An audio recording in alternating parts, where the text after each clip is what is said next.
Thank you all for being here and joining us today. We're really excited. In many ways, today's event brings a longer research project to conclusion that we began just at the beginning of the pandemic, one that was enabled by the generous support of the Texas Holocaust and Genocide Commission on LBJ and the larger kind of myth surrounding his various rescue operations. So staying with that idea of myth and truth and myth and reality, we decided today's presentation to split into two. We first have each one of our distinguished speaker address one of the kind of moments in the myth making. And then in the second half, they reach more into the substance of what we actually know. So the first shorter presentations are deliberately kind of, introducing all of us how the story became known to us and became very, very popular. And then the second one is really more based around what one actually is able to say based on the resources that are available to us and we've been able to access. So I think, let me just briefly introduce our distinguished speakers. We're going to start out with Philip Barber in the shorter presentation. Philip is one of our very distinguished speakers and actually the key researcher in this project.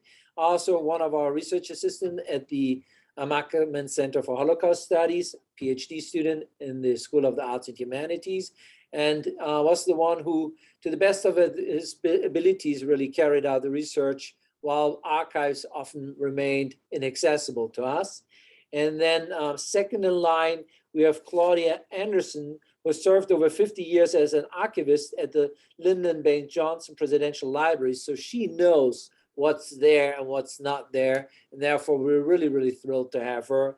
She began working as a staff archivist at the LBJ Library in '69 after graduating from a university slightly bigger than us and slightly better known, UT Austin, but nonetheless a bigger sister, a bigger brother, or whichever one you want.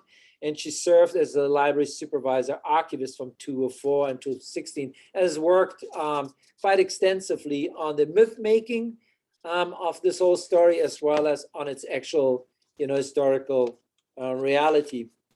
And then last but not least, we have David Bell, Dr. David Bell, who served as a board of trustees of the Holocaust Museum in Houston from 2002 until 2003, was involved in the creation of the museum in the 1990s and was instrumental in establishing the rationale and criteria for the selection of the recipient of the Lyndon Baines-Johnson Moral Courage Award, which is given annually by the museum, and so in lots of ways forms part of this story. So for starters, the shorter myth-oriented presentation, beginning with Philip. If you don't mind, Philip, unmute yourself while I mute myself. Thank you, Dr. Thank you, Dr. Roemer. I'm sorry, I spoke with Dr. Patterson earlier. Thank you, Dr. Roemer. And I also want to take a moment to also, as Dr. Roemer did, to recognize the Texas Holocaust Genocide and Anti-Semitism Advisory Commission for their sponsorship of this project. The legend of Operation Texas originated in Louis Gamalick's 1989 PhD dissertation at the University of Texas at Austin, in which he claimed that Lyndon Johnson, while a freshman congressman, secretly directed a large-scale rescue effort to save European Jews from the Holocaust. Though Gamalick provided no documentary evidence to support his claim, it continues to be repeated, most notably by two biographers of Johnson, whose work has been published by Oxford and Harvard University presses. Gamalick's claims centered on a 1938 trip to Poland taken by one of Johnson's closest friends, Jim Novy. Drawing largely from a speech given by Novy in 1963, Gamalick claimed that his trip amounted to a rescue mission that Novy had been talked into by Johnson, and that Novy arrived in Poland with pre-authorized visas prepared by Johnson's aides for the rescue of 42 immigrants. The occasion of Novy's speech was the dedication of an Austin synagogue, Congregation Agudas Achim, at which Johnson was the keynote speaker. This would be Johnson's first public appearance as President of the United States after the assassination of John F. Kennedy just 1 month prior.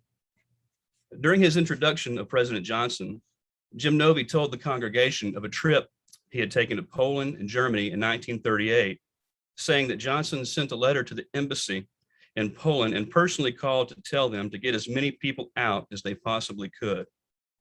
Novi further stated that through the efforts of the president and with the recommendation of the embassy, we were able to take many, many people out. In Novi's personal notes for his speech, he constructed a slightly different narrative, writing that before he left for Poland, it was he, rather than the embassy, whom Johnson advised to get as many Jewish people out as he possibly could. Of Johnson's phone call to the embassy in Poland, Novi wrote that he had called them to guarantee their support and see that anyone able to qualify as an immigrant be given a visa without delay. Johnson made no mention of the trip in his speech, only replying to Novi's story by saying, "I don't know how any man could be worthy of all the good things that Jim Novi said about me." Citing Novi's speech, Gamalik claimed in his dissertation that Johnson persuaded Texas NYA director J.C. Kellum to house Jewish refugees unofficially in NYA training camps across Texas. He further wrote, Jim Novi claimed he funded the secret operation with American Jewish Joint Distribution Committee funds, reimbursing NYA camp directors for refugee room and board and retraining costs. But Gamalik's narrative here is problematic. Novi never said that Johnson persuaded Kellum to house Jewish refugees unofficially in NYA camps. Furthermore, Novi never said anything about a secret operation in his notes or his speech. And finally, he never said that the JD funds were used to reimburse NYA camp directors, as Gamalik claimed. While Gamalik's claims are demonstrably spurious, what Novi shared about the NYA program during his speech is largely supported by documentary evidence, which shows that there was, in fact, an effort to assist Jewish refugees by housing them in NYA camps, and that the funds to support them were easily raised by the National Refugee Committees and the National NYA Advisory Committee. Far from being a secret or illegal operation conceived by Johnson to rescue scores of persecuted Jews, as Gamalik claimed, the effort was rather a completely legal, though low-profile effort, authorized by President Roosevelt in 1938 to resettle a small number of refugee youths, and it had no connection whatsoever to Novi's trip. Gamalik also cited Lady Bird Johnson's recollection of Novi's speech, which she wrote in her White House diary to support his claim. But Lady Bird's account also raises questions. She wrote that Novi had said during his speech, "We can't ever thank Johnson enough for all those Jews he got out of Germany during the days of Hitler." However, Novi did not say these words during his speech, and they are not found in his notes. Lady Bird also recalled that person after person plucked at her sleeve and said they wouldn't be here today if it weren't for Johnson, that he helped them get out. While Lady Bird's account of the evening is intriguing, her misremembrance of Novi's speech casts suspicion on the accuracy of her recollection. The legend of Operation Texas is a compelling narrative. Unfortunately, there is simply no evidence to support it. Even so, it is easy to understand how the legend has persisted. The major endorsement of respected historians who have repeated the legend in publication by major university presses continues to provide the appearance of legitimacy to Gamalik's dubious research, despite the fact that Gamalik himself admitted in his dissertation, and I quote, "No evidence has yet been found to support Novi's statements on Operation Texas." Characteristically, Gamalik bent the truth even in this frank admission. Novi never mentioned Operation Texas. This was Gamalik's invention.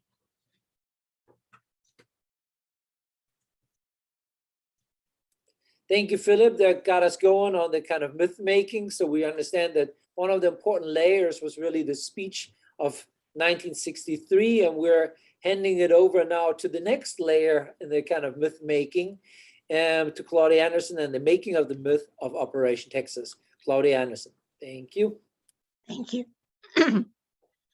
The story of Operation Texas is a compelling narrative about a future president, Lyndon Johnson, involved in a scheme to illegally bring Jewish refugees into the United States.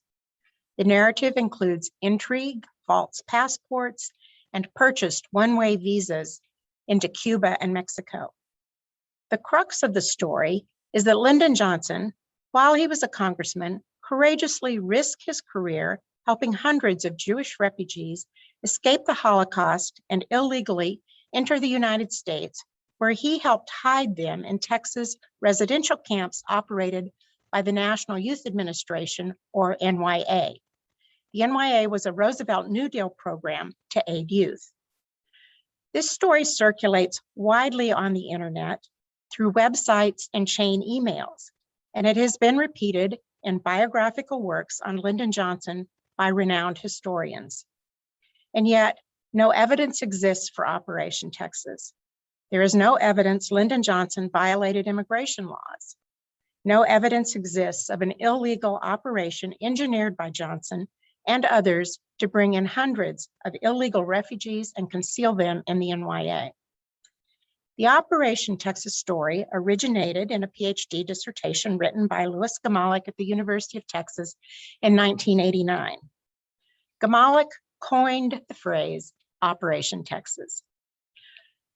When he came to the Lyndon Johnson Presidential Library to do research, I was an archivist on the library staff. He told me about his dissertation topic, and I was captivated. Later, when I read his finished dissertation, I felt his footnotes for the Operation Texas narrative, particularly those related to his assertions that Johnson acted outside of the law, were inadequate. Gamalik relied heavily on the speech Jim Novy, a prominent member of the Austin Jewish community, delivered when introducing Johnson at the dedication of the Agudas Achim Synagogue in Austin in 1963. But Gamalik added substantial details, citing oral histories he conducted with members of the Jewish community. He did not make those oral histories accessible to scholars. Although claiming Johnson helped hundreds to enter the country illegally, Gamalik was not able to name a single one of these refugees. That bothered me, and it seemed a real weakness in his research. I began to search for evidence of Operation Texas. Lyndon Johnson's staff did not save his early immigration files, and the LBJ library has no evidence documenting key aspects of this story. I started looking outside the library, hoping to provide more adequate substantiation for the story that Gamalik wove.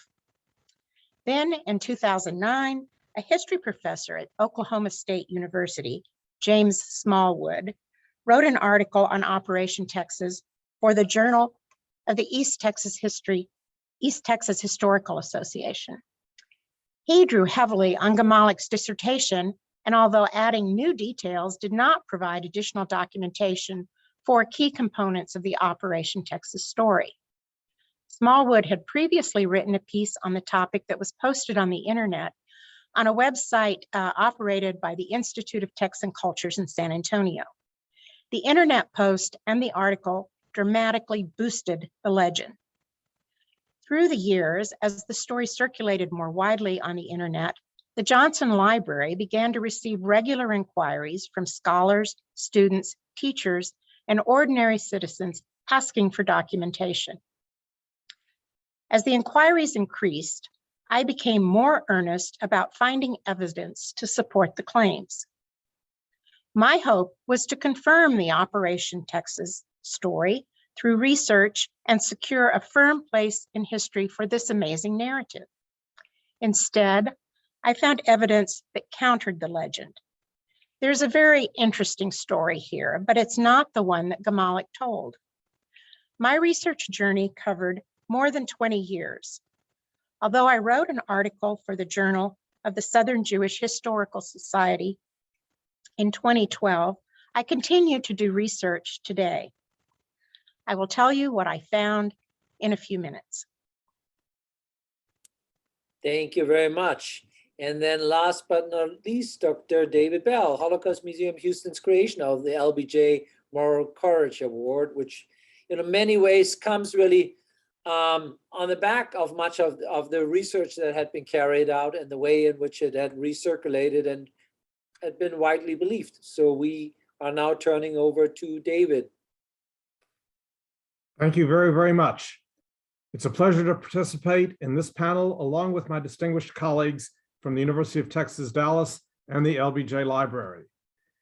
I need to issue an early caveat. I am not an independent scholar on this subject, but rather a longtime leader and board member of Holocaust Museum Houston with an abiding interest in this fascinating episode in American history. So how did Holocaust Museum Houston get involved in this story? Although we opened our doors in 1996, the museum actually began operations and educational programs in the early 1990s. And one of the first matters that we considered was the creation of an annual award, which came to be known as the Lyndon Baines-Johnson Moral Courage Award. I might note that over the 25 years that we have given this award, it has gone to such distinguished individuals as Elie Wiesel, Steven Spielberg, and two American heroes who we just recently lost, Colin Powell and Robert Dole. In any case, around 1993, the museum leadership began to imagine the possibility of honoring LBJ for his active efforts in rescuing Jews before and during World War II. Johnson had died about 2 decades earlier, and it was observed that there were relatively few institutions or awards named in his honor. This added to our interest in honoring him. I'm not sure how these museum leaders knew about LBJ's involvement, but they determined that before they proceeded very far, it would be appropriate to secure the family's permission to name such an award for LBJ. We were able to get in touch with Sander Shapiro from Austin, Jim Novey's son-in-law, who himself was a family friend of the Johnsons. Shapiro carried our proposal to Lady Bird, and here is how she responded.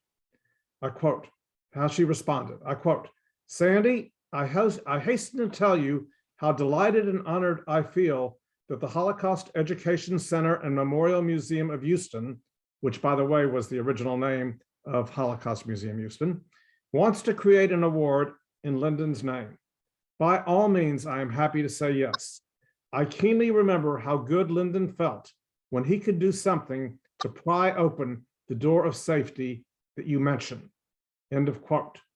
Parenthetically, it bears mention that the tone of her comments in that letter are vaguely reminiscent of the words in her diary, where she alluded to the numerous people who tugged at her sleeves on the occasion of LBJ's speech at Agudas Achim in 1963 to thank her for what he had done to save the lives of their loved ones. So then the museum did two things. First, it sought to have a better understanding of the details of LBJ's intervention. And second, it began to consider the appropriate criteria regarding who should receive the award, including the frequency of bestowal, which turned out to be annually, whether the honoree would be cited for a single act of courage or a lifetime of courageous behavior, either turned out to be acceptable, and whether the honoree could be a country, an institution, or an individual, and it turned out it could be any of the above.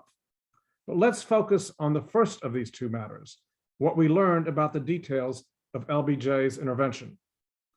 It was 1994, and I was making frequent trips to Austin for my work, and I volunteered to see what I could learn about this story. I did this in two primary ways. I made the acquaintance of Claudia Anderson, my colleague on today's panel, and one of the lead archivists at the LBJ Library. She graciously directed me to the oral histories of a number of key players in this story, including Willard Deason, Donald Cook, Jesse Kellum, and the distinguished conductor Eric Leinsdorf. Her assistance then and subsequently was invaluable.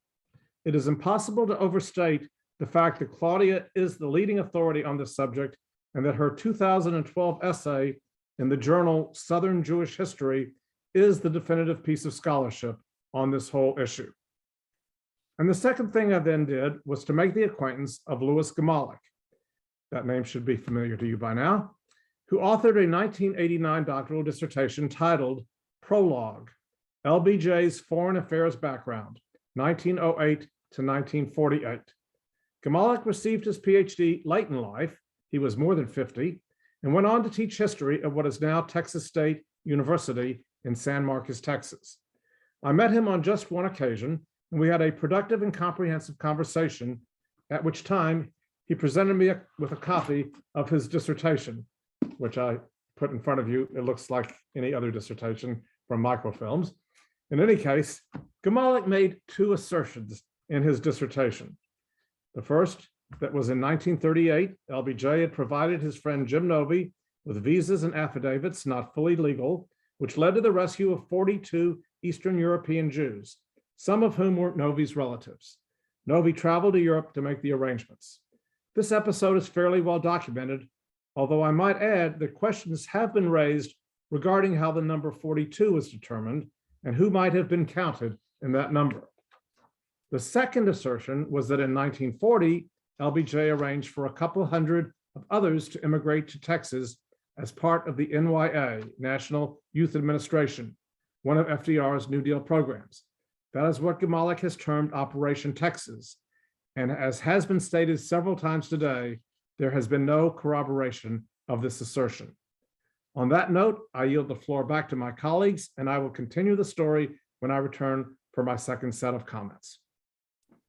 Thank you very much. That returns us now to our lineup, or to the top of our lineup, for our second most substantive conversation about, quote unquote, the historical evidence. And so one of the things that concerned us was, what do we actually know, despite us not knowing a lot? Is there maybe something that one does know or is able to investigate? And so in our own work, Philip was able to, I think, with a little bit of luck, find some new documentation that indeed does allow us to document a little bit more this trip that Jim Novy undertook in 1938. And so we treat that to be something that we can actually document far better than some of the other assertions that have already been more critically reviewed in our opening bash, so to speak. So Philip, I'll hand back over to you and the historical evidence straight out of the archive, the LBJ archive, no less. Thank you, Dr. Roemer. And you mentioned a good bit of luck. Yes, that luck came in the form of Claudia Anderson, who was kind to receive me at the archive when I had an opportunity to visit, and was kinder to direct me to any materials that might be related to our research efforts. Louis Gmalik, as we mentioned, claimed in his dissertation that Jim Novy's 1938 trip amounted to a rescue mission that Novy had been talked into by Lyndon Johnson. However, according to Novy's daughter and grandson and contemporary articles published in Texas Jewish Press and Daily Jewish Press in Poland, Novy had actually gone to Poland to visit his family.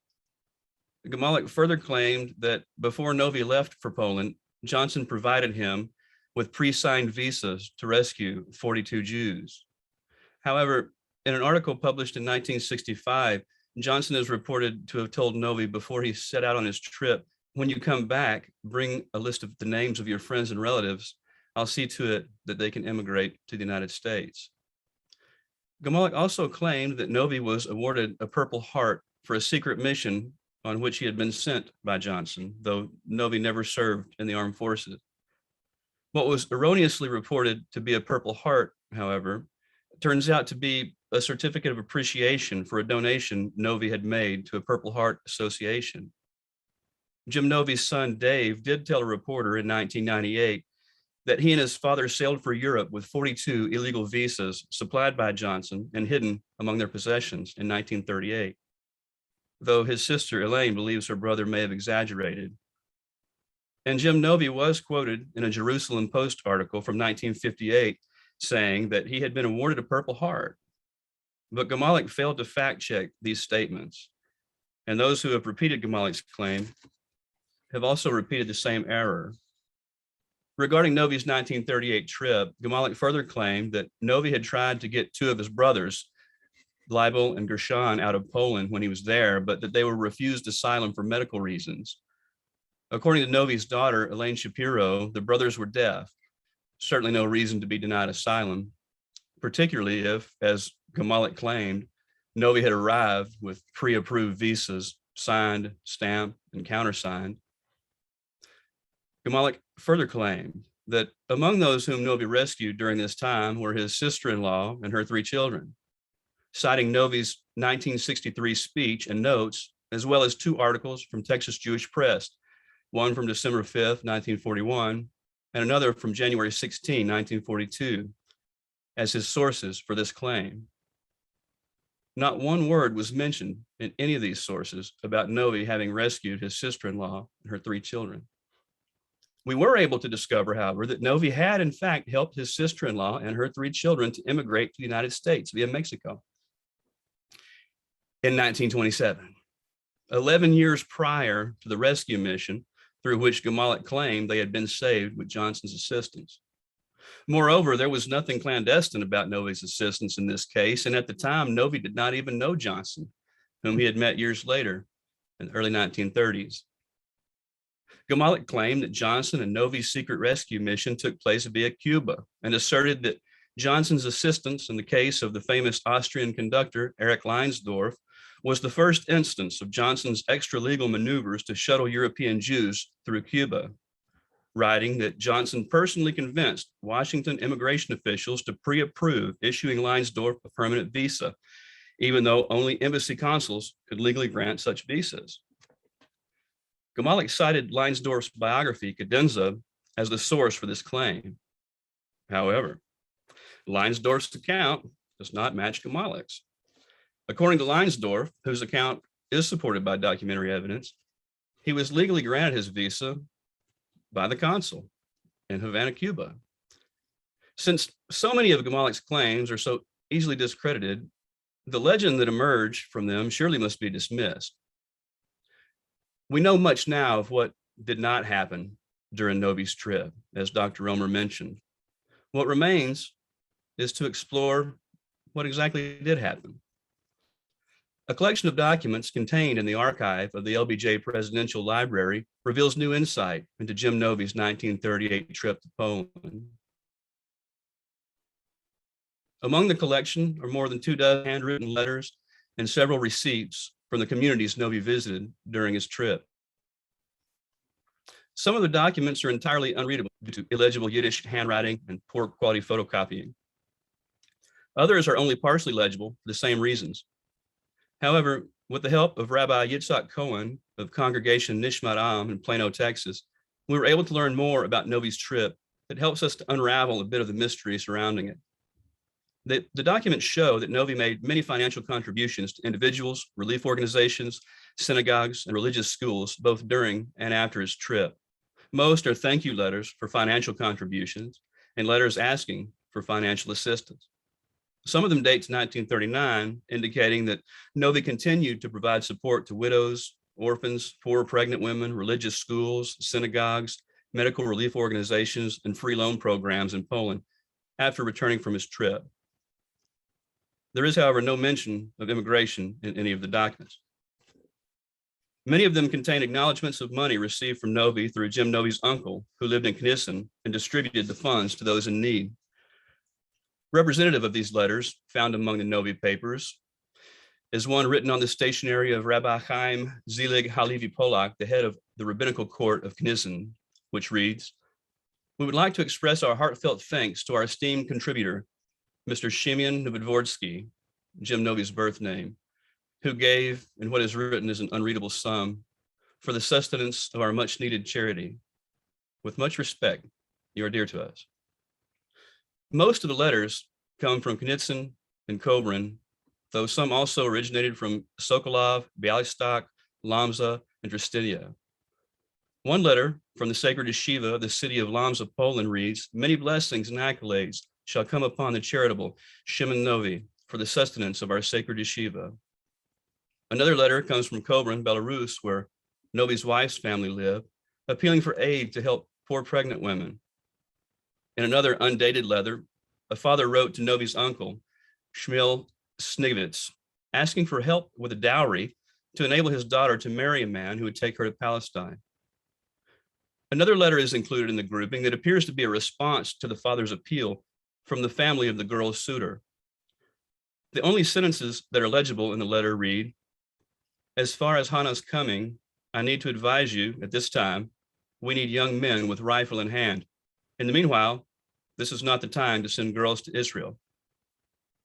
Now, if Novi and Johnson were involved in a rescue mission, it seems to me unlikely that Novi's uncle would need to ask him for help with a dowry to help this young lady marry someone who would bring her to Palestine. A letter from a religious school in Knisson offers an expression of gratitude for a contribution made by Novi. Among the documents are several acknowledgements of assistance from an organization known as Linat Hazidik, Hospice for the Poor. One of the letters Novi received from Eastern Europe stands out among the others. It is a handwritten note describing the destruction of the Jewish community in Knisson. There's a dark photocopy of a small note handwritten in Yiddish, which is only partially legible, but reads in part, "I saw they destroyed many old homes. Nothing was left. 1,400, only a few remained." According to Yad Vashem, there were 1,450 residents, Jewish residents of Knisson in 1939. When the town suffered from heavy bombardment, many homes were damaged and several Jews were killed. On September 14, 1939, Knisson was conquered by the Germans. Contemporary news articles from Poland and the United States match exactly with the account of Novi's trip that we were able to construct from these letters. An article from a Polish newspaper, the Daily Jewish Press, published in August 1938, celebrates Novi's generous charitable assistance while making no mention of any efforts to assist the immigration.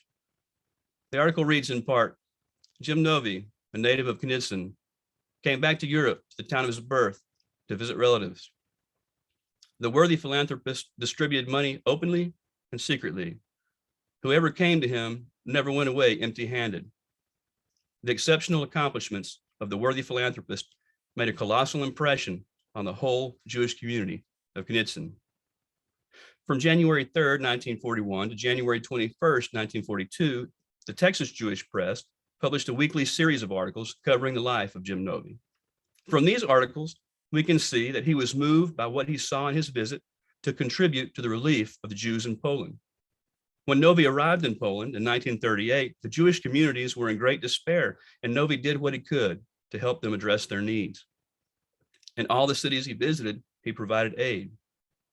One Texas Jewish Press article, dated January 7, 1942, tells of the documents we discovered at the LBJ Presidential Library and reads in part, "Mr. Jim Novi received many letters of thanks and appreciation from the organizations and individuals that were benefited by his generous support and contributions. All of them contained blessings."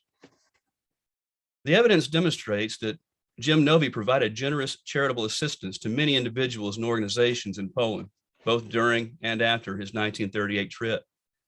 However, no evidence has been discovered to support Gamalik's claim that Novi's trip was a rescue mission on which Johnson has sent him with pre-signed immigration documents. The fate of the Jewish communities that Novi assisted in Poland was beyond what anyone could have possibly imagined in 1938. Knisson, Bialystok, and Kobrin, where Novi's family lived, as well as the other towns he visited, were among the Jewish communities slated for destruction at the infamous Wannsee Conference on January 20, 1942. On November 2nd, 1942, the Jews of Knisson were sent to Treblinka. Any who offered resistance were shot on the spot and buried in a mass grave. Though Yad Vashem has found no evidence to support the legend of Operation Texas, the organization has recognized 3 heroes as righteous among the nations for risking their lives to save their Jewish neighbors in Knisson. Ultimately, only a handful of Jews from Knisson survived the Holocaust. Bialystok, where Novi's brothers Leibel and Gershon lived, is mentioned several times in the operational situation reports of the Einsatzgruppen. The Germans set fire to the synagogue in Bialystok, and when everything was on fire and the synagogue started to burn, the Germans took men, women, children, and old people and threw them into the synagogue alive, according to reports. Kobrin was also once home to a large Jewish population.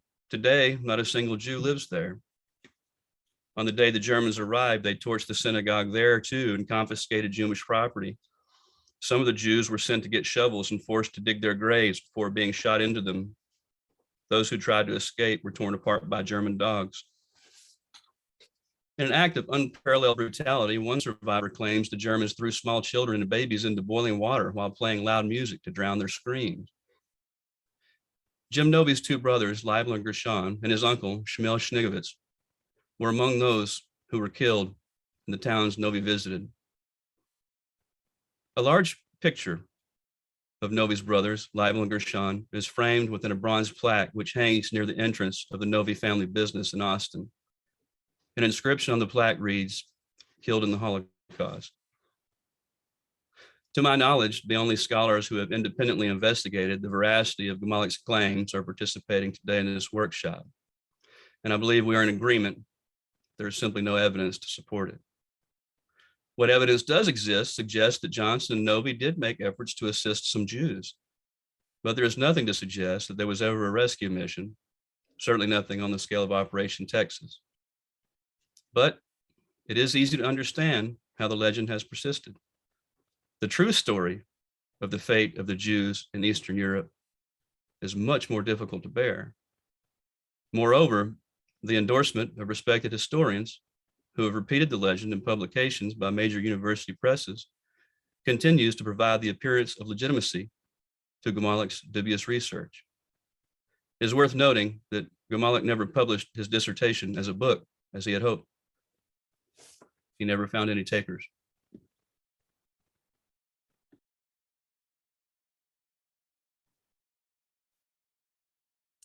All right, thank you, Philip. I think this is, after many weekly meetings on Zoom and other places, all that in the end emerged from our research, that we have, lots of details that Philip presented on Novy's trip. There are lots of ways, though, I think Philip indicated, that illustrate that the whole idea about that trip was relief and substance to be given to these communities rather than any kind of rescue mission. And I think it's also, this with hindsight, the collapsing of time, not understanding that 38 was still not 41, that also kind of was made it easier to conflate this as a kind of rescue mission at a time when it seemed Novy was more interested in providing help and assistance to the existing communities in their life over there. But we hand now over to Claudia Anderson, the myth of Operation Texas. Let's see where this takes us. Some more historical evidence, maybe. Thank you. On December 30th, 1963, President Lyndon Johnson attended the dedication of the new Agudas Achim Synagogue in Austin, Texas. His longtime friend, Jim Novy, who was chairman of the Agudas Achim Building Committee, introduced him. In the speech, Novy first talked about his 1938 trip to Poland and the help Johnson gave him getting people out of Europe. Next, Novy cryptically alluded to refugees who came to Texas in 1940 and were lodged in NYA or National Youth Administration camps. Novy's words became the foundation of the Operation Texas Internet legend, a legend without evidence. I want to begin by looking at Novy's speech in detail. Novy mentioned that he no longer remembered people's titles, and he included as an aside addressed to the president, "If I get mixed up, you get me out." As it turned out, Novy did get mixed up. With his thick accent, he told the audience, in 1940, Mr. Johnson was chairman of the NYA, and they represented at that time the youth of the United States. And he authorized to bring refugees to Texas. At that time, Mr. Jesse Kellum was representing here. I didn't put down the title because it had been such a long time, I can't remember the title. However, he was the one who was in charge of the National Refugee Service of Texas while Mr. Johnson was the overall chairman. And that is also my guess. He then said, "All I can remember is that we did get a lot of refugees here, and which the state of Texas did not allow. They didn't mind to lodge them and teach them trades, but of course, they wouldn't pay for the food. So the Joint Distribution Committee at that time appointed me to get all the groceries and all they need to eat, while the state of Texas, through the actions of President Johnson, they were to learn how to go on in life and get away from a country where they couldn't do anything. Now, to clarify, Lyndon Johnson was the Texas State Director of the NYA from 1935 to 1937. But in 1940, the period that Novi is referencing, he was the congressman representing the 10th District of Texas. Jesse Kellum was the state director of the Texas NYA. Novi was on the Texas State Advisory Board for the National Youth Administration. And the National Refugee Service, or the NRS, had appointed Novi as their liaison with the NYA. And although Novi had numerous dealings with the Joint Distribution Committee, some he considered unpleasant, my research indicates the NRS, not the JDC, was involved in the NYA arrangement. Novi confused the two. Louis Gamalik, in his PhD dissertation, was the first to interpret Novi's remarks as an illegal operation. Internet versions of the story and footnotes in articles and books all lead back to him. Gamalik described Operation Texas, saying, in early 1940, LBJ quietly began a major Jewish refugee rescue operation that could be labeled Operation Texas. Working behind the scenes, Johnson endeared himself to the tiny Austin Jewish community and other Jews statewide by slipping hundreds of their persecuted co-religious into Texas, first by way of Cuba, and when problems arose there, then via Mexico and South America. His footnote points us to Novi's remarks and to oral interviews Gamalik conducted, but are not accessible. My quest for evidence of Operation Texas turned into quite an adventure. I visited the Center for Jewish History in New York, where I found material in the records of the NRS. I also visited the National Archives facility in College Park, Maryland, to see NYA records. Recently, I found relevant material at the Franklin Roosevelt Library in Hyde Park, New York. I also relied on the work of the historian Richard Ryman, who wrote a book on the NYA published in 1992. The records provide evidence of a legal operation that evolved through a cooperative effort between refugee organizations and the NYA. The story begins with Congress. In the late 1930s, Congress became concerned about immigrants, particularly immigrants from Mexico, using the resources of New Deal programs. And Congress addressed the concern by prohibiting some New Deal agencies from spending their appropriated funds to help non-citizens. In May 1939, Charles Taussig, who was the chairman of the NYA Advisory Board, appointed a subcommittee to consider ways the NYA could assist European refugees. The subcommittee recommended the NYA be used to place and retrain Jewish youths who had entered the United States. Taussig was receptive to the idea and discussed it with Aubrey Williams, who was the head of the NYA, and with other members of the Roosevelt administration. He even discussed the proposal with Eleanor Roosevelt and reported that she was interested and favorably disposed. A young man named Thacker Winslow from the NYA met with refugee organizations, including the predecessor organization of the NRS. A cooperative program took shape under Winslow's leadership. Refugee youths would be placed in NYA residential programs across the country with wages and subsistence paid by private money, avoiding the use of congressionally appropriated funds. In most states, local communities paid half the cost and the NRS paid the other half. In September 1938, Winslow discussed the program with NYA state directors at a meeting in New York. Following the meeting, he surveyed state directors to see how many refugees each program could absorb. Interestingly, Texas responded that it could take 5 to 10 refugees. According to an NYA program summary from December 1939, the first groups of young men, totaling 18, were sent to Georgia in February of 1939, where a state committee had raised $35,000 for the special purpose of assisting refugee youth. By November, 85 youths had been enrolled in the program, but none in Texas. In December, the NRS worked out an agreement with the Texas NYA for it to have 25 spaces in Texas NYA camps. Novi, as the NRS liaison with the Texas NYA, would have been involved in these negotiations for space.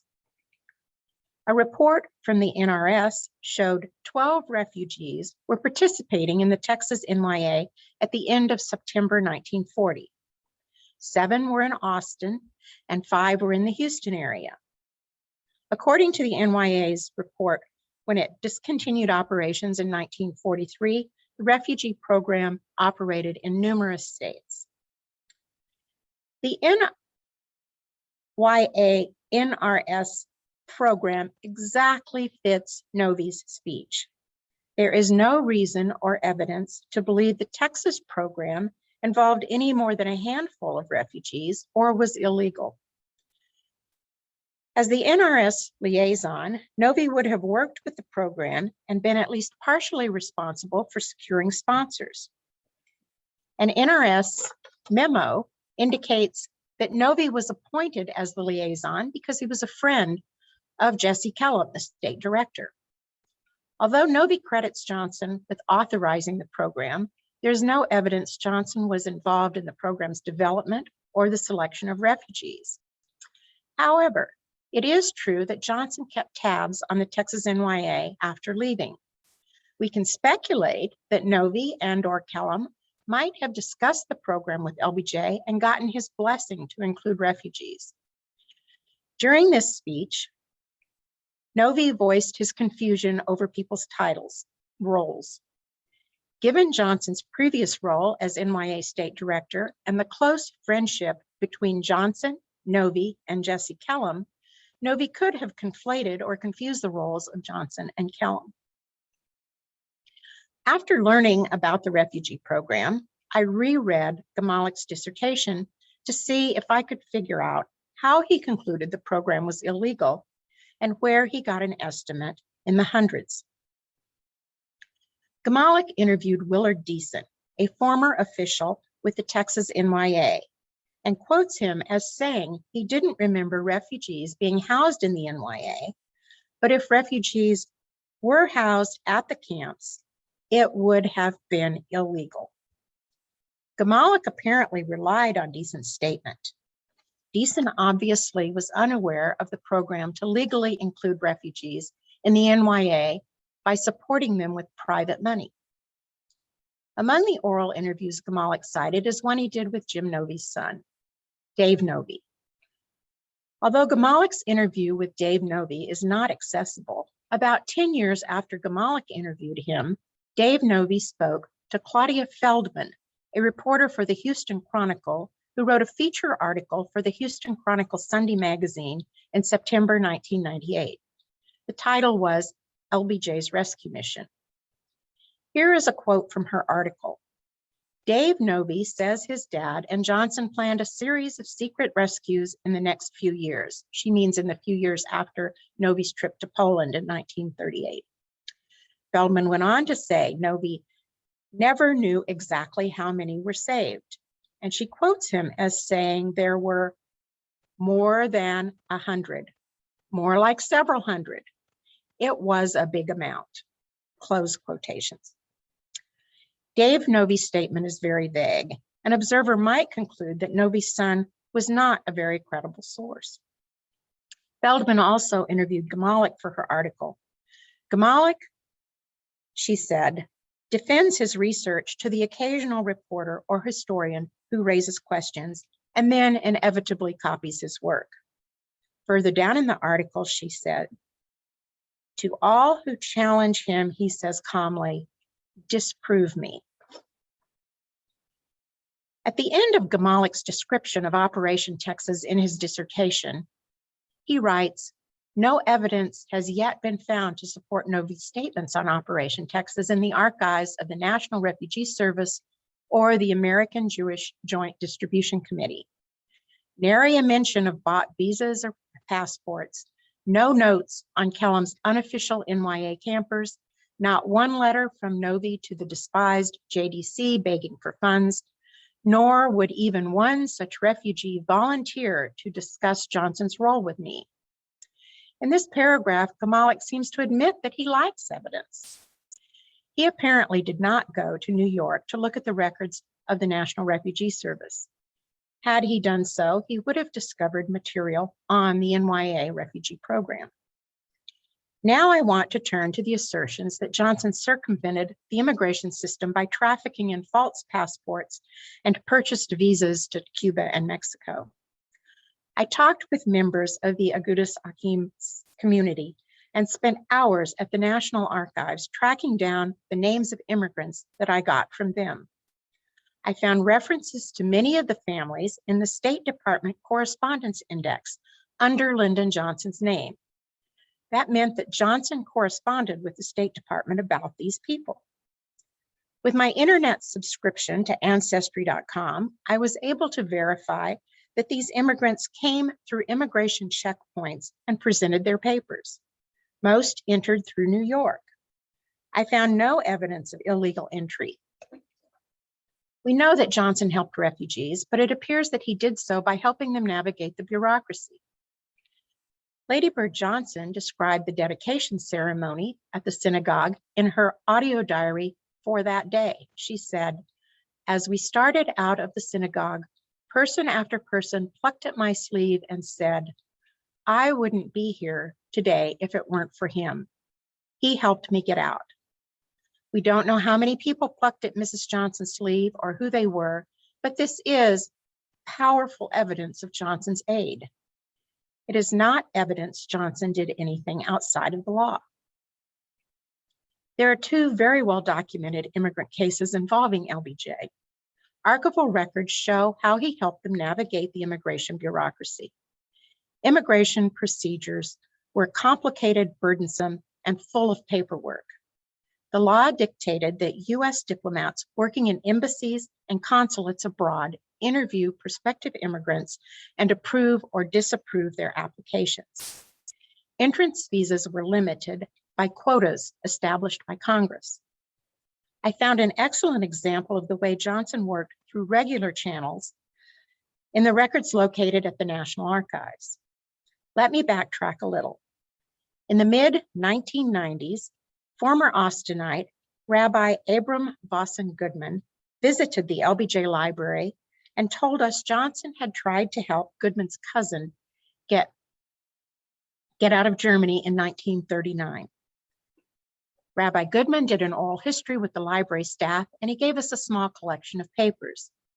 Goodman said Johnson was not able to get his cousin into the United States, but he could get him into Mexico. When I visited the National Archives looking for correspondence between Johnson and immigration officials, I located correspondence between the US ambassador to Mexico, Josephus Daniels, and Congressman Johnson. Johnson wanted the ambassador to ask Mexican officials to admit Winter to Mexico and assure them that Winter would ultimately be admitted to the United States. Johnson further vouched for Winter's sponsor, Rabbi Goodman, saying, "He is one of our finest and most esteemed citizens in Austin." Johnson used his political power as a congressman to aid a constituent's relative by cutting the red tape surrounding the immigration bureaucracy. Although Johnson received some pushback to his request of the ambassador, Winter ultimately did get papers to enter Mexico. Unfortunately, though, Winter got his papers too late. He was not able to leave Germany, and he tragically died in a forced labor camp. The internet legend says Johnson got visas pre-approved by Washington diplomatic offices outside of normal procedures. If Johnson had been able to get pre-approved visas or false passports, he certainly would have done that for Rabbi Goodman in time to save his cousin. I also want to point out here the diplomatic records at the National Archives from this period are full of letters from congressmen and senators pleading for visa approvals and other help for Jewish families trapped in Europe. Johnson was one among many seeking help. There is another case, one which is usually incorporated into the internet legend and is the most well-known case of Johnson's aid to a refugee. This is the case of Austrian conductor Erich Leinsdorf. Apparently Johnson frequently talked about Leinsdorf because when I consulted people who knew the president, they were all familiar with his case. In 1938, Leinsdorf came to the United States from Austria on a 6-month visitor's visa to serve as an assistant conductor for the Metropolitan Opera. He was having trouble getting his visa renewed. Hitler had taken over Austria, and Leinsdorf did not want to return. Johnson's friend and patron, Charles Marsh, asked Johnson for help. To be admitted as a permanent resident, Leinsdorf had to leave the country and work through a US consul abroad to get his paperwork approved. Johnson got the visitor's visa extended and suggested Leinsdorf go to Cuba and work through the consul there. It was well known on Capitol Hill that it was not difficult to get into Cuba, and the US consul was both responsive to political pressure and sympathetic to refugees. Johnson called the consul. He was a man named Kurt Du Bois, and smoothed the path for Leinsdorf.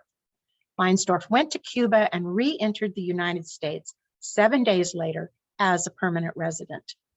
This is documented in Leinsdorf's oral history at the LBJ Library, as well as in Leinsdorf's published autobiography, Cadenza.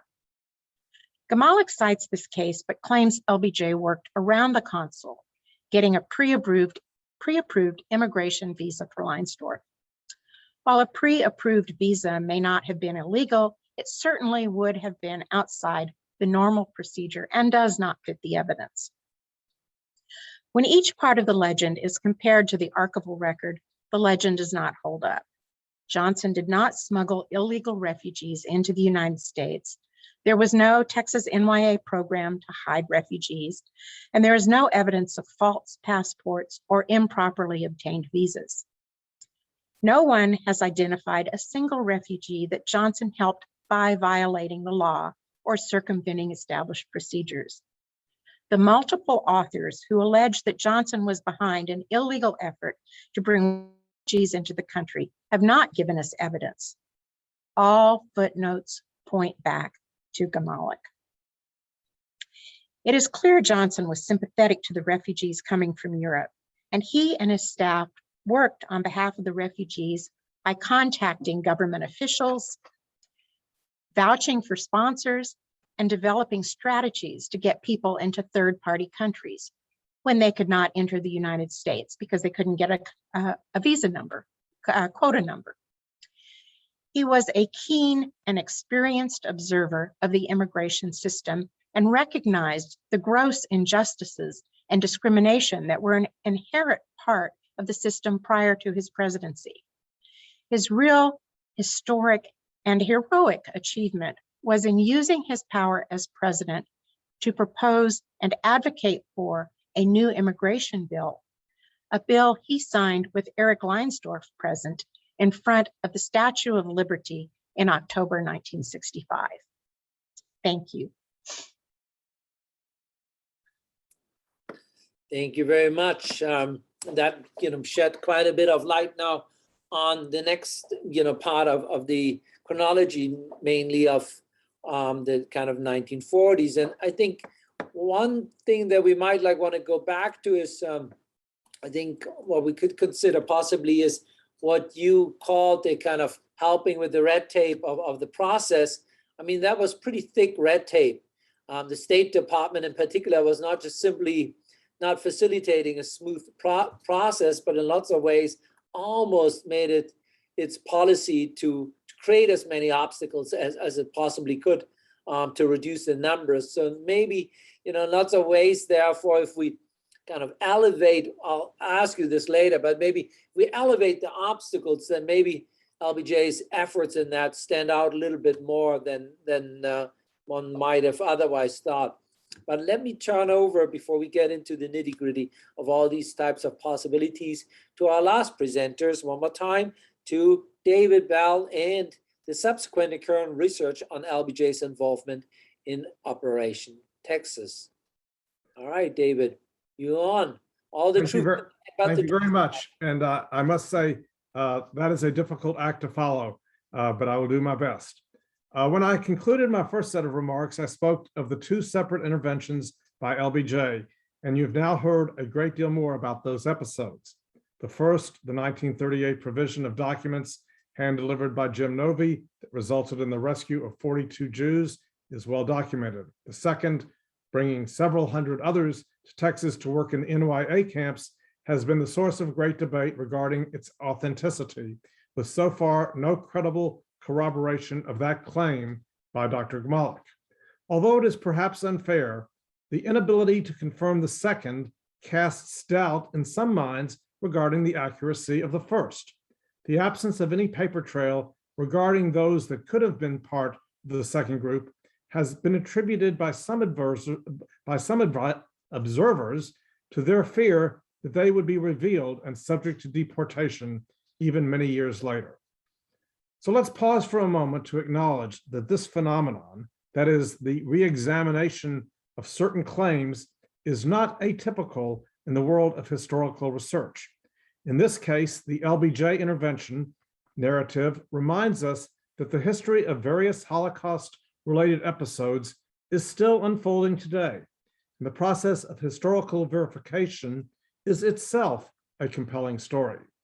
This is even more important in the case of understanding the Holocaust, because historical accuracy is an absolute necessity in a world full of revisionists and deniers. And because the Shoah occurred only 80 years ago, it is not remarkable at all that new information and new evidence continues to come to light. But let's go back to the story. The museum's board reviewed the information that I was able to uncover in 1994 and proceeded with implementing the award. In preparing for this panel discussion today, I was able to uncover an interesting document dated 1994, which revealed that the museum board moved forward even though it recognized then the ambiguity that presented itself. Let me quote from the 1994 LBJ Moral Courage Award mission statement. Quote, in 1938, as a congressman with all the power of the Senate and the presidency still to be acquired or lost, Lyndon Johnson worked tirelessly to provide American safety and new life to 42 threatened European Jews, stretching the limits of his authority to its utmost and risking the personal dreams his actions might shatter. Additional but unsubstantiated sources lead us to believe that the young Johnson saved the lives of several hundred other Jews through other less known and even riskier means. End of quote. So the important takeaway here is that even from the very beginning, the museum acknowledged the unsubstantiated nature of the second set of claims. The decision to move forward was one that was made with open eyes, based on the belief that his behavior that was indeed corroborated was sufficient to merit the honor that we wish to give him. Nearly 30 years later, I remain comfortable with that decision, and I say that with full acknowledgement of the legitimate doubts raised by various scholars since the publication of the Gmalik dissertation. As I noted earlier, Claudia Anderson has been the most credible spokesperson for the issues that have been identified, but several others, including Ivan Cooper, Claudia Feldman, and most recently, the research team at the University of Texas at Dallas Ackerman Center, continue to add richness and texture to the story that is still unfolding. As we work toward adding even greater precision to the narrative that has been the subject of today's discussion, 2 points are absolutely incontrovertible. One, Lyndon Johnson was a true friend of the Jewish community throughout his political career, and two, his pro-immigration posture was a fundamental part of his core belief structure, as evidenced by his voting record and leadership, both in Congress and the White House. I conclude with a personal anecdote, one that reveals how daunting is the task to accurately reconstruct the multiple threads that combine to tell stories of Holocaust-era rescuers. I grew up in Houston in the 50s in a substantially Jewish middle-class neighborhood. The man living next door, whose children were my frequent playmates, was in fact a refugee from Europe who arrived in America in 1938. Only very recently did I learn that this gentleman was possibly assisted by Jim Novy and Lyndon Johnson, but he chose not to share his story with his children during his lifetime. As I became interested in the story, I tracked down my former playmate, now in his 70s, and living in another city, to see if he could fill in any details about his long-deceased father's story. What was the son's response? When it came to father discussing his past, he always conveniently had amnesia. Thank you very much. Thank you. To our three presenters, I think this warrants a first round of applause before we now, I think, open up a little bit the floor for conversation. But let me just maybe go back and just maybe start with you, Claudia, before I open up to others. But would you like go along with me and say, well, within the context of, in particular, the State Department, maybe LBJ's efforts of removing some of the red tape might have, actually been more significant than we make it like sound today? Well, I think it shows that he was very definitely a friend to the Jewish community. And from the number of cases, I think that he did spend a lot of time doing that. I will say that there are a lot of letters from congressmen and senators in the papers at the National Archives requesting help that was similar to the request that Johnson made.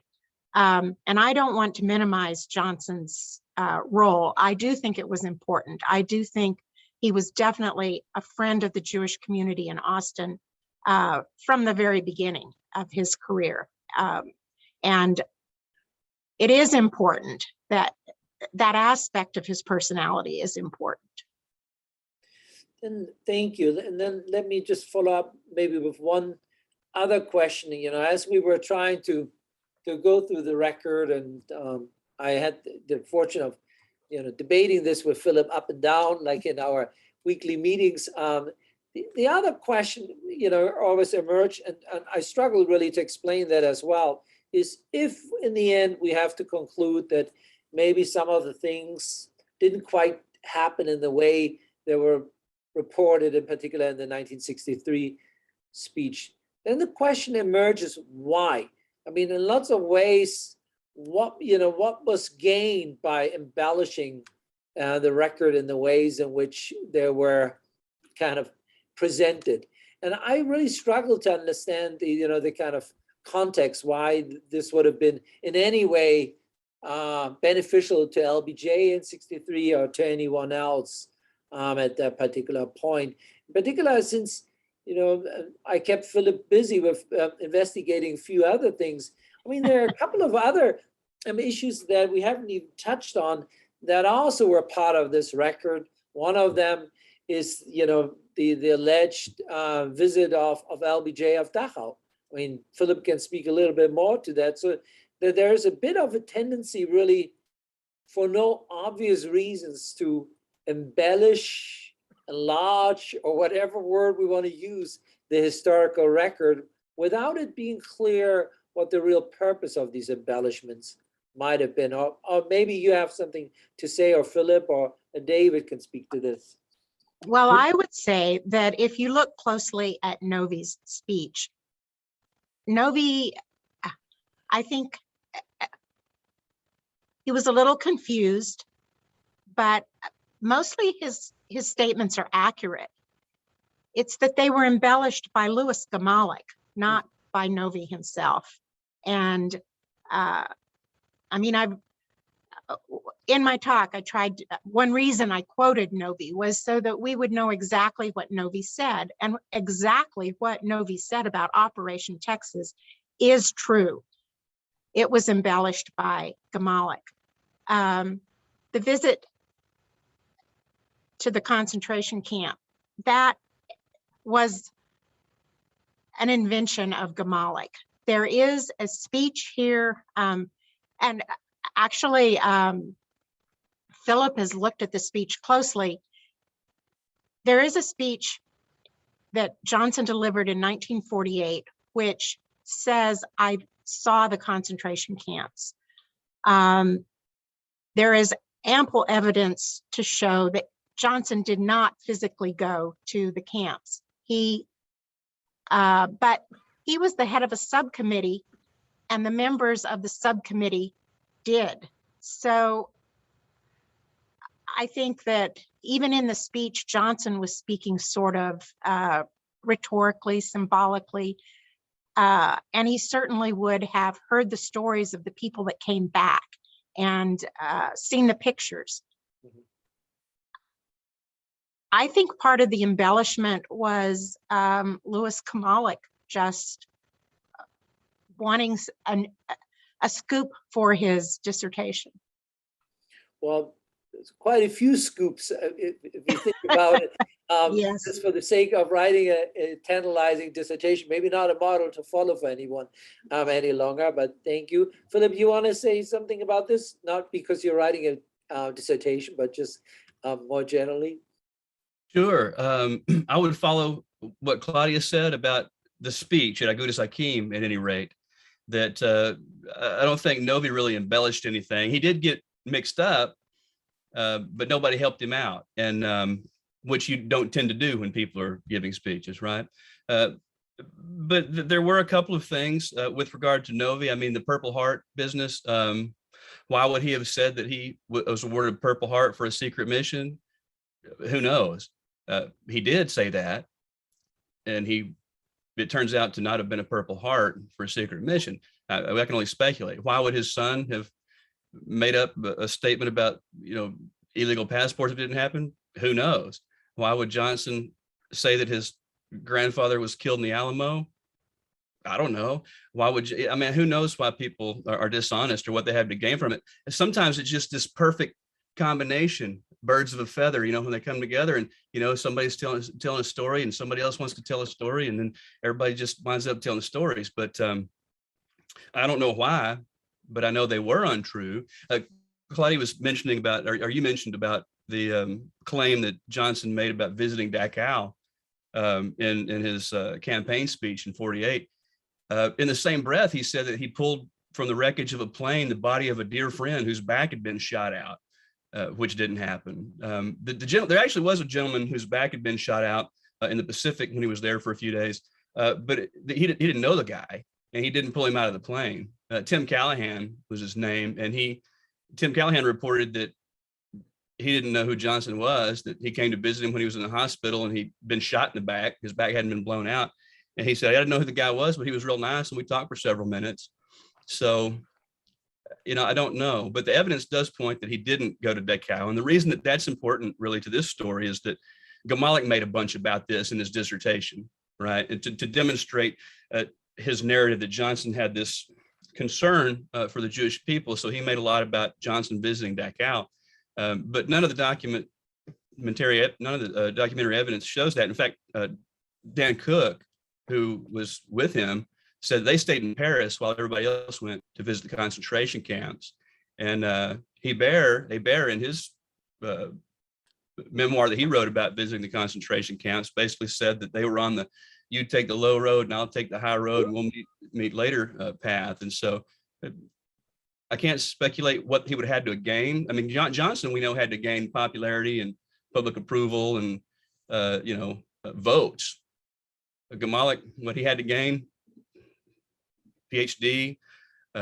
What did Novi or Dave Novi have to gain? Couldn't tell you. Notoriety? I don't know.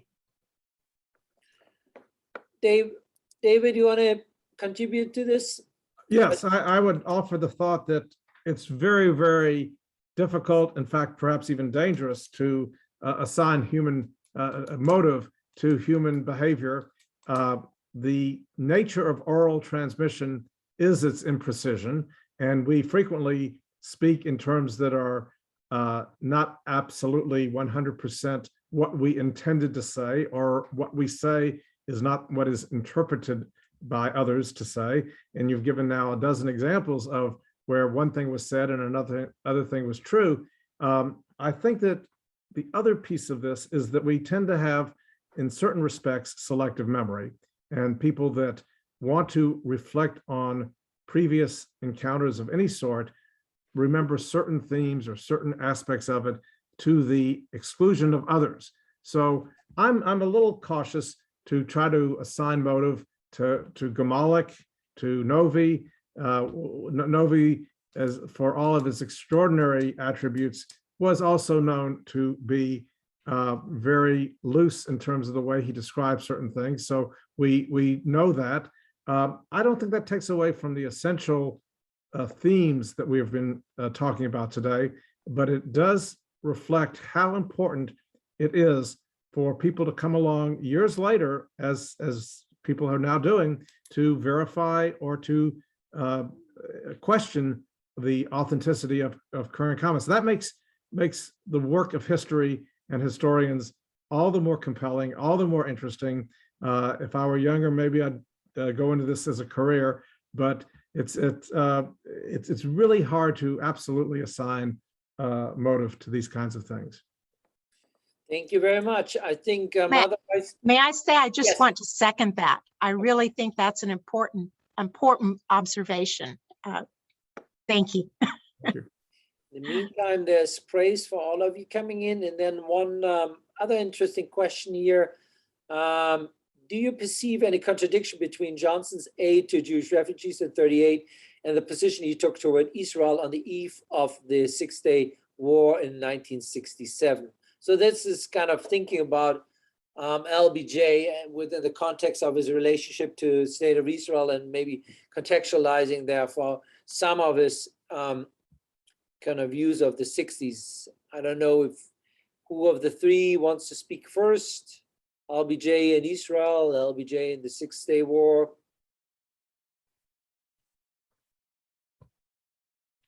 I don't have too much to say about it, although I would just point out that these events were separated by 30 years, number one, and that the posture that he took toward Israel right before 67 war, as everything LBJ did, was highly a very sophisticated political calculation with certain objectives that, you know, is beyond my pay grade to be able to understand. I don't know that it's a contradiction per se. It's certainly a different approach, but the subject matter here is so profoundly different, and the times are obviously quite different. All right, then Claudia. Well, I would just say I'm not really an expert on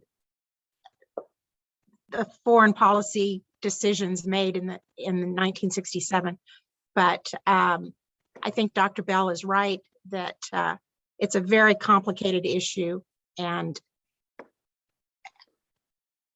I don't think I could really answer that question right now.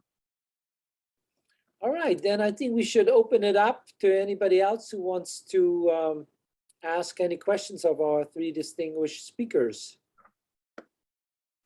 I'll make any more comments, questions, suggestions. I think Dr. Bell had mentioned there at the beginning that he wanted to ask a question himself.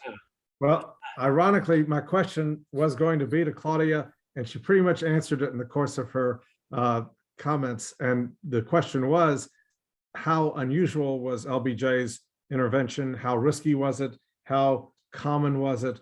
Was he the only congressman doing what was being done in those days? Clearly, the answer is no.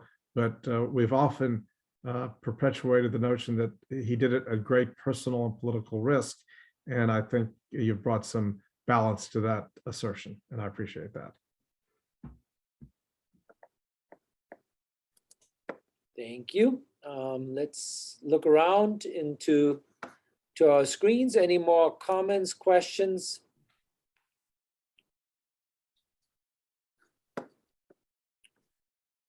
You're also allowed to ask each other questions or make comments on each other.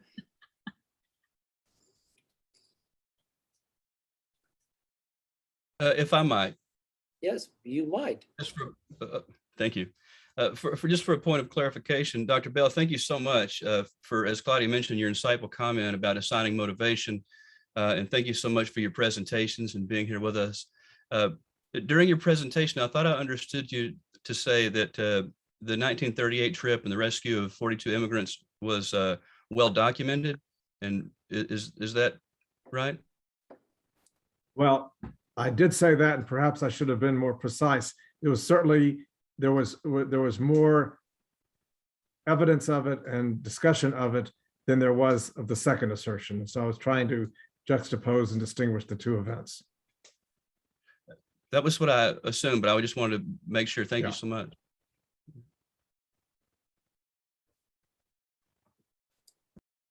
A little bit more praise coming in here now for all of you. Claudia, any more comments? I'll just stand on what I've said already, I believe. Oh, we wouldn't want to have you change any of that. But I think, you know, it is probably at that point that the idea that there will be any more evidence that's going to come forward that's going to radically change what the three of you have established is rather doubtful. And it seems to me as if in many ways, you know, maybe, you know, and I think Claudia was kind of leading us into that direction. If it wouldn't be for Gamalik's dissertation, then in lots of ways, LBJ's record within the context of his time as well as Novi's initiative would actually stand by themselves and would be quite remarkable. But it is because of the latter that we seem to then have to scale it down again and kind of find it difficult to find the right measure here, so to speak. But it's more so, I think, right, Claudia? But that's where you were going with this. The Gamalik kind of, you know, really puts this thing off balance, which is then really hard to get it back into balance and into its proper historical context. Would that be a way of thinking about this? I do think that is a way of thinking about it. And I think it's unfortunate that people hear the exaggerated stories first. And then when you say, well, that's not true, you sort of come to the conclusion, well, he didn't really do that much, but he did a lot. He really did a lot. And he was a good friend to the Jewish community, particularly here in Austin, but I would say nationally. And I think, as I said at the end of my talk, his real heroic achievement was recognizing the inequities in the system and proposing a new immigration law, and he went so much further. I mean, he did so much for racial injustice and to try to equalize education in this country. He did an awfully lot for the disadvantaged. And I hate to see his accomplishments minimized because some myth turned out not to be true, because he really was a leader who accomplished a lot for the American people. I'd like to conclude with one very short story, which is a human interest story. At one point, well, the Holocaust Museum Houston had made contact with Lucy Baines-Johnson. And at one point, I had the opportunity to bring her some of the materials that we were collecting about this story, because I wanted her to see it, the actual writing. And I was in Austin. I had my 10-year-old daughter with me, and I called her and I said, you know, could I come by your office and drop this stuff off? And she said, absolutely. By the way, do you have time to go see Mama? And I said, I have time to go see Mama. And Mama, of course, Lady Bird was up in years at that point. She had had her stroke. She was not able to communicate, but she was certainly able to understand everything that I was going to tell her. So we drove, Lucy drove us to Lady Bird's home in Austin, where we were greeted beautifully by her. And the thing that I remember about it, among other things, was once we got settled and made the introductions, Lucy started by saying, "David, tell Mama what Daddy did for the Jews." So that was the way that Lucy thought about it. And I was able to tell Lady Bird the story that I was able to reconstruct at that time. And when I mentioned Jim Novey's name, Lady Bird went like this, like hugging, because she recognized his name and had fond feelings toward him, obviously. So it was a warm, poignant moment. It made an impression on my 10-year-old daughter, who I think didn't fully appreciate that she was meeting Lady Bird Johnson at the time, but I have drilled it into her many times since then. Thank you very much for sharing that with us. I think that concludes, I mean, we're right on time at 5:30. This is like precision as the work that you all carried out. And I really, again, want to thank you all for your contribution and for your willingness to kind of debate this a little bit amongst ourselves. And hopefully we'll be able to pull this now together into some sort of publication and thereby kind of restore LBJ's and what he actually did do and move away from all the things that he didn't do. So thank you all again. I also thank you all for participating and being here with us this afternoon. Goodbye, everyone.